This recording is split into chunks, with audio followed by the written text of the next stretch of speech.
అబ్బో ఇక్కడ కేజీ చీరలు కొంటే అర కేజీ చీరలు ఫ్రీ అంట. మంగళ్య షాపింగ్ మాల్ కేజీల్లో సేల్ టన్నుల్లో ఆనందం. శోకసంద్రంలో మునిగిపోయింది దివంగత నేత పెద్ది సుదర్శన్ రెడ్డి కుటుంబం. పెద్ది ఫ్యామిలీకి మాజీ సీఎం కేసీఆర్ ఆర్థిక భరోసాను ప్రకటించారు.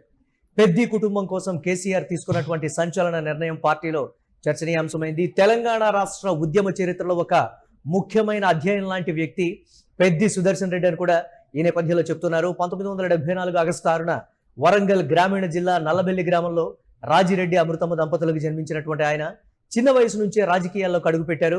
తెలంగాణ రాష్ట్ర సమితి అప్పట్లో టీఆర్ఎస్ ఏర్పాటు నుంచే కేసీఆర్ తో పాటు నడిచినటువంటి నాయకుడు ఆయన. కానీ ఆర్థిక పరమైనటువంటి అంశాల్లో పెద్ది సుదర్శన్ రెడ్డి అంతగా ఎదగలేదనే చెప్పాలి. ఈ నేపథ్యంలో ఆయన సన్నిహితులు కావచ్చు, పార్టీలో ఉన్నటువంటి ముఖ్య నేతలు కావచ్చు, ఏ రోజు కూడా ఆర్థికంగా పెద్ది సుదర్శన్ రెడ్డి ఆలోచించలేదు. తెలంగాణ గురించి ఆయన ఆలోచించినటువంటి నేత. అందుకే ఆర్థికంగా వెనుకబడిపోయారు పెద్ది సుదర్శన్ రెడ్డి అని కూడా చెప్తున్నారు. ఎలాంటి కీలక పదవులు అనుభవించినప్పటికీ ఆ పదవులకే వన్నె తెచ్చినటువంటి పరిస్థితి తప్ప ఎక్కడ కరప్షన్ కి సంబంధించి ఒక చిన్న మచ్చ కూడా లేనటువంటి వ్యక్తి పెద్ది సుదర్శన్ రెడ్డి అనేది కూడా చెప్తూ ఉంటారు. ఆయన గురించి తెలిసినటువంటి వాళ్ళు తెలంగాణ కోసం ఏదైనా చేయడానికి వెనుకడుగు వేయనటువంటి వ్యక్తి పెద్ది సుదర్శన్ రెడ్డి. ఆర్థిక పరమైనటువంటి అంశాల్లో మాత్రం అంత పెద్దగా ఆలోచించరు. ఏం మాట్లాడినా కానీ మా ఉద్యమ నేత కేసీఆర్ మాకు అండగా ఉంటారు అనేటువంటి ఒకే ఒక్క మాట చెప్తూ ఉండేవారని కూడా అన్నారు. ఇక ఉద్యమ కాలంలో వరంగల్ ప్రాంతంలో గులాబీ జెండాను ఎగురవేస్తూ రైతులు యువకులతో కలిసి పోరాడిన పెద్ది నర్సంపేటలో బీఆర్ఎస్ పతాకాన్ని నిలబెట్టినటువంటి ఒక ధైర్యవంతుడని చెప్పాలి. 2001లో జెడ్పీటీసీగా, తర్వాత పార్టీ జిల్లా స్థాయి బాధ్యతలు 2016-18లో తెలంగాణ పౌర సరఫరాల సంస్థ చైర్మన్ గా, 2018లో నర్సంపేట ఎమ్మెల్యేగా అలా పెరిగినటువంటి ఆయన 2023 ఎన్నికల్లో ఓడిపోయినప్పటికీ పార్టీకి కేసీఆర్ కు విశ్వాసపాత్రుడుగానే మిగిలిపోయారు. 2026 జూలై 26న హనుమకొండలోని నివాసంలో అకస్మాత్తుగా తీవ్ర అనారోగ్యం పాలయ్యారు. పల్మనరీ ఎంబోలిజం వల్ల కార్డియాక్ అరెస్ట్ అయ్యారు.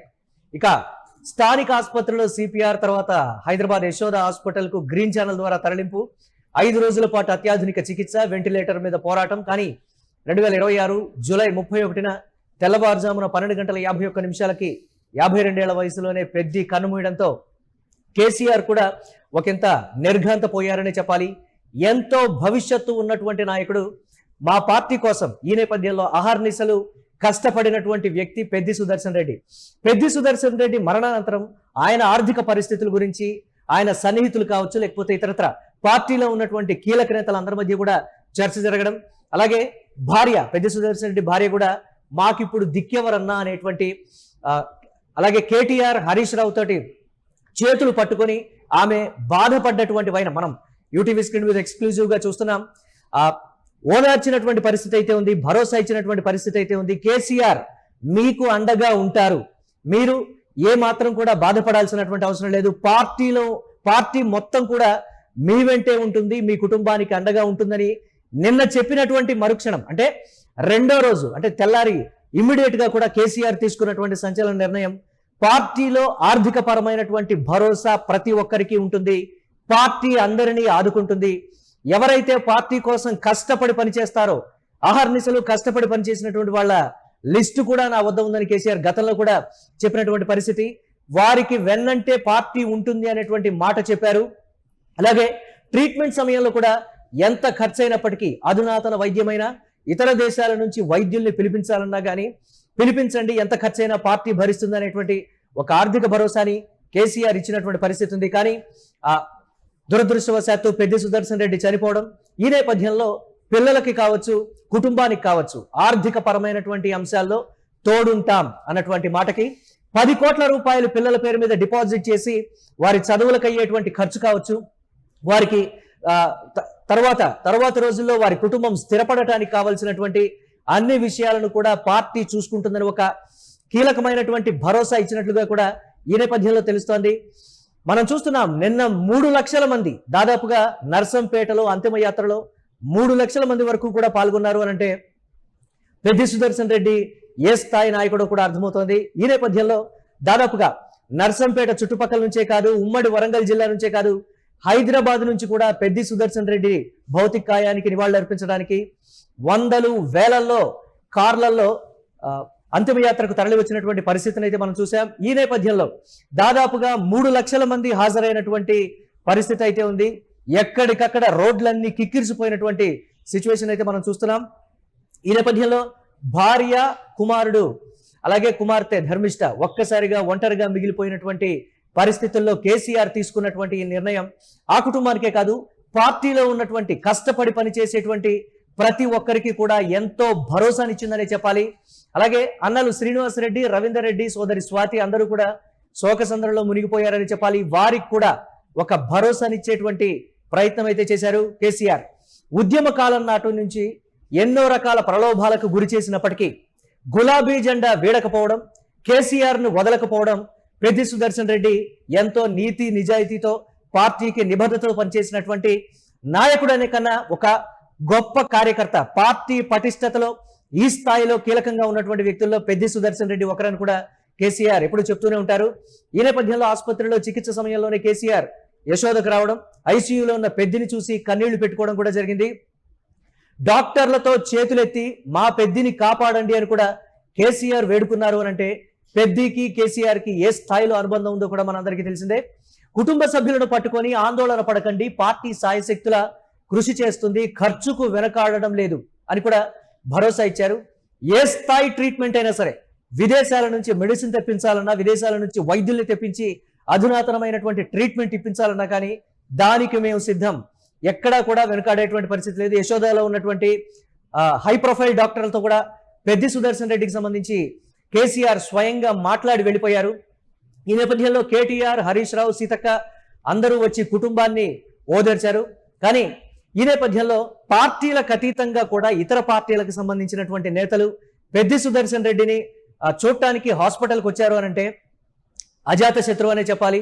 పార్టీలకు అతీతంగా ఒక మంచి పేరున్నటువంటి పారదర్శకత, రాజకీయాలకి విలువలను పాటించేటువంటి నాయకుడిగా పెద్ది సుదర్శన్ రెడ్డికి అయితే పేరుంది. కానీ విధి వేరేలా ఆలోచించింది. పెద్ది వెళ్ళిపోయారు. పెద్ది మరణ వార్తతో కేసీఆర్ తీవ్ర దిగ్భ్రాంతి వ్యక్తం చేశారు. ఆప్తమిత్రుడిని, ఉద్యమ సహచరుణ్ణి కోల్పోయాను. వరంగల్ నుంచి నాతో కలిసి నడిచినటువంటి వాడు, ఉద్యమ పోరాటంలో ముఖ్య పాత్ర పోషించిన వాడు, చిన్న వయసులోనే పోవడం తట్టుకోలేనటువంటి దుఃఖమని కూడా పార్టీ క్యాడర్ ముందు కేసీఆర్ అన్నట్లుగా కూడా తెలుస్తోంది. పార్టీ క్యాడర్ ను ధైర్యంగా ఉండమని కూడా ఆయన కోరారు. కుటుంబానికి పార్టీ అండగా ఉంటుందని కూడా స్పష్టం చేయడం, అక్కడికక్కడే తీసుకున్నటువంటి సంచలన నిర్ణయాలకు సంబంధించి కూడా ఒకంత చర్చ అయితే నడుస్తోంది. ప్రతి కార్యకర్త కూడా ఎంతో భరోసాతో ఉండేటువంటి పరిస్థితి కేసీఆర్ తీసుకున్నటువంటి ఈ నిర్ణయం. పెద్ది విషయంలో పెద్ది ఫ్యామిలీకి ఆర్థిక భరోసా ఇవ్వాలని కూడా కేసీఆర్ నిర్ణయం తీసుకున్నారు. పార్టీ నుంచి భారీ ఎత్తున ఆర్థిక సహాయం అందించాలని, పెద్ది పిల్లల పేరు మీద 10 కోట్ల రూపాయలు డిపాజిట్ చేయాలని, పిల్లల చదువులకు అయ్యేటువంటి ఖర్చు మొత్తం పార్టీనే భరుస్తుందని ఒక భరోసా ఇచ్చినట్లుగా సమాచారం. భార్య, కుమారుడు, కుమార్తె భవిష్యత్తు భద్రత కల్పించాలని, ఉద్యమ సహచరుడి కుటుంబం ఎప్పటికీ ఇబ్బంది పడకూడదని అదే కేసీఆర్ ఆలోచన అని కూడా కేటీఆర్, హరీష్ రావు పెద్ది సుదర్శన్ రెడ్డి భార్యని పరామర్శించడానికి, నివాళులు అర్పించడానికి, పెద్ది భౌతికాయానికి నివాళులు అర్పించడానికి వచ్చినప్పుడు భరోసా ఇచ్చారు. తరువాత రోజు కేసీఆర్ నుంచి వచ్చినటువంటి ఒక కీలకమైనటువంటి అనౌన్స్మెంట్ గా కూడా చూడొచ్చు. ఇది కేవలం రాజకీయ పరమైనటువంటి బాధ్యత కాదు. ఉద్యమ కాలంలో కలిసి నడిచినటువంటి మిత్రుడి పట్ల ఒక కృతజ్ఞతా భావంతో ఈ నేపథ్యంలో కేసీఆర్ ఇచ్చినటువంటి ఒక బహుమతి అనే చెప్పాలి. మిత్రుడి పట్ల కృతజ్ఞత, అలాగే పెద్ది ఎప్పుడు కేసీఆర్ కు విశ్వాసపాత్రుడిగా నిలవటం కావచ్చు. నర్సంపేటలో గులాబీ జెండా ఎగరవేసినప్పుడు, ఉద్యమ సమయంలో వరంగల్ వీధుల్లో కలిసి నడిచినప్పుడు ఆ మిత్రుత్వం ఇప్పుడు కుటుంబానికి ఒక భరోసాగా మారిందని చెప్పాలి. పార్టీ నాయకులు, కార్యకర్తలు అందరూ ఒకటై కుటుంబాన్ని అయితే ఓదారుస్తున్నారు. ఆయన సన్నిహితులు కూడా ఒక్కొక్కరుగా వీడియోలు పెడుతూ ఉన్నారు సోషల్ మీడియాలో. ఈ నేపథ్యంలో మనం చూస్తూ ఉన్నాం. దీనికి సంబంధించి గతంలో ఆ పెద్ది సుదర్శన్ రెడ్డి ఎమ్మెల్యేగా ఉండటానికన్నా ముందు కావచ్చు, దీనికి సంబంధించి ఎమ్మెల్యేగా అయిన తర్వాత కూడా ఆర్థిక పరమైనటువంటి అంశాల్లో వెనుకబడి ఉన్నారు. ఒక రాజకీయాలు తప్ప ఆర్థిక పరంగా నేను స్థిరపడాలి అన్నటువంటి ఆలోచన ఎప్పుడూ ఉండేది కాదు. ఒకవేళ ఎవరైనా సన్నిహితులు ఇప్పటికైనా సరే ఆర్థిక పరంగా నువ్వు స్ట్రాంగ్ అవ్వాలి అని అన్నప్పుడు, నాకు మా కేసీఆర్ ఉన్నారు, మా బాస్ ఉన్నారు, అన్ని ఆయన చూసుకుంటారని ఒకే ఒక్క మాట చుట్టుపక్కల ఉన్నటువంటి వాళ్ళతో ఆయన అనటం, అది కేసీఆర్ వరకు వెళ్ళడం, ఒక పారదర్శకమైనటువంటి ఒక మంచి లీడర్ని కోల్పోయాననేటువంటి ఒక బాధ అయితే కేసీఆర్ వ్యక్తం చేసినటువంటి పరిస్థితి ఉంది. పెద్ది సుదర్శన్ రెడ్డి శరీరం వెళ్ళిపోయినా ఆయన సేవలు, ఉద్యమ స్ఫూర్తి, కేసీఆర్తో ఉన్న బంధం తెలంగాణ రాజకీయ చరిత్రలో నిలిచిపోతాయి. ఇది పార్టీలో పెద్ద ఎత్తున జరిగినటువంటి చర్చ. చూడాలి ఏ విధంగా ఉండబోతుంది అనేది. దీనికి సంబంధించి పెద్ది సుదర్శన్ రెడ్డి కుటుంబానికి కేసీఆర్ ఇచ్చినటువంటి ఆర్థిక భరోసా మరువలేనిది. ఈ నేపథ్యంలో దీనికి సంబంధించి పెద్దకి అంటే ఒక కృతజ్ఞతగా తాను పార్టీ తరపున ఏదైతే చేయదలుచుకున్నానో అదంతా కూడా నేను చేస్తానని ఇచ్చినటువంటి హామీని చూడొచ్చు.